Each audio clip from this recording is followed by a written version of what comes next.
నిఖిల్ ని ముప్పేట దాడి చేసిన సోనియా. ఇక లైవ్ లో నిఖిల్ ని నామినేట్ చేసేటప్పుడు సోనియా పెట్టిన పాయింట్లు చాలా గట్టిగా ఉన్నాయి. ఒకానొక సమయంలో నిఖిల్ కూడా చెప్పడానికి తడబడ్డాడు. అంత గ్రౌండ్ వర్క్ చేసి వచ్చింది ఏదో ఒక కక్ష కట్టినట్టుగా నిఖిల్ పైన. హౌస్ లో నీకు ఎన్ని తప్పులు జరిగినా అవి కనిపించవు, ఓన్లీ నీ వాళ్ళ మీద ఎవరైనా వస్తే అది మాత్రమే కనపడుతుంది అంటుంది సోనియా.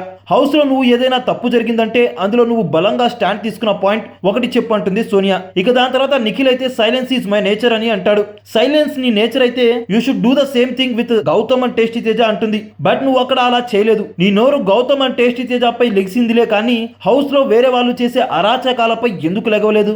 ఏదో కక్ష కట్టినట్టుగా గౌతమ్ పై ఆ రోజు అలా దాడి చేయడం. నువ్వు కంటెస్టెంట్ వా లేకపోతే రౌడీవా? లాస్ట్ వీక్ నామినేషన్ లో టేస్టీ తేజ నేను నిఖిల్ గారు అని సంబోధిస్తుంటే నాది తప్పైతే మరి యష్మి చేసింది ఏంటి అంటూ క్వశ్చన్ చేసినందుకు నీకు మాట్లాడటం చేతకాక యష్మి మీద ఎక్కడ తప్పంటే యష్మికి టార్గెట్ అవుతావో అని ఏంట్రా అని మాట్లాడావు.